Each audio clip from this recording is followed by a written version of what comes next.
Visakha steel plant పునర్వైభవానికి NDA ప్రభుత్వం అన్ని విధాల సహకారం అందిస్తుందని తిరువూరు ఎమ్మెల్యే కొలికపూడి శ్రీనివాసరావు అన్నారు. తిరువూరులోని తన కార్యాలయంలో ఆయన మీడియా సమావేశంలో మాట్లాడారు. విశాఖ స్టీల్ ప్లాంట్ ఉత్తరాంధ్రకే కాక యావత్ ఆంధ్ర రాష్ట్రానికి మణిహారమని ఎమ్మెల్యే శ్రీనివాసరావు అన్నారు. వేలాది మంది ఆంధ్రులు విరోచిత పోరాటాలు త్యాగాలు చేసి సాధించుకున్న సంస్థ స్టీల్ ప్లాంట్ అని పేర్కొన్నారు. సీఎం చంద్రబాబు హస్తెనకు వెళ్లి వచ్చిన ప్రతిసారి ఆంధ్రప్రదేశ్ కు కేంద్రం ఒక గుడ్ న్యూస్ చెప్తూనే ఉందన్నారు. ఆర్థిక సంక్షోభంలో కూరుకుపోయిన విశాఖ స్టీల్ ప్లాంట్ ను కాపాడేందుకు 11,440 కోట్ల రూపాయలు ఆర్థిక ప్యాకేజీని కేంద్రం అందజేసిందని అన్నారు. విశాఖ ఉక్కును ప్రైవేటు పరం చేయాలని, ఉక్కు ఆస్తులను అమ్ముకోవాలని జగన్ రెడ్డి ప్రయత్నిస్తే విశాఖ ఉక్కును ఏ విధంగా పరిరక్షించాలని చంద్రబాబు అహిర్నశలు శ్రమిస్తున్నారని ఎమ్మెల్యే వ్యాఖ్యానించారు. అందరికీ నమస్కారం.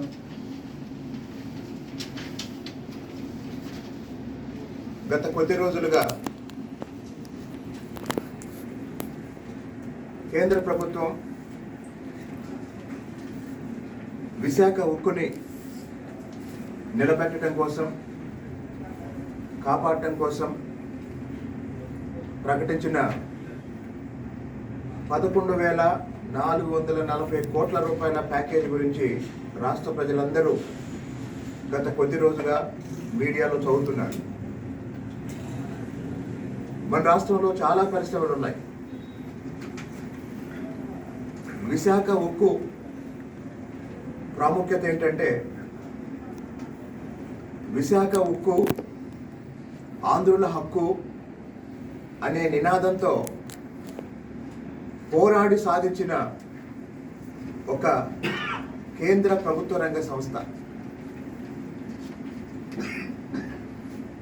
విశాఖ ఉక్కు కేవలం ఒక పరిశ్రమగానే కాక ఉమ్మడి ఆంధ్రప్రదేశ్లోను,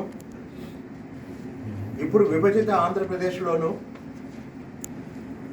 ముఖ్యంగా ప్రస్తుత ఆంధ్రప్రదేశ్లో అభివృద్ధికి, ఆత్మగౌరవానికి ఒక గుర్తుగా విశాఖ ఉక్కుని మనం చెప్పుకుంటాం.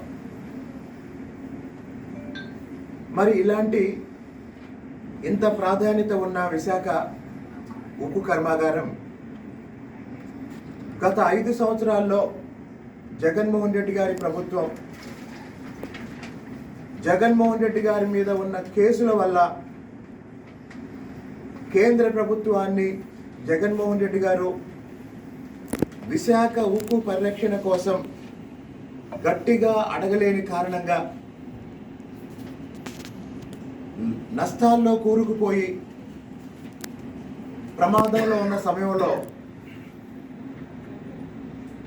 మాజీ ముఖ్యమంత్రి జగన్మోహన్ రెడ్డి గారు విశాఖ ఉక్కుని ప్రైవేటు పరం చేయాలని ప్రయత్నం చేశారు.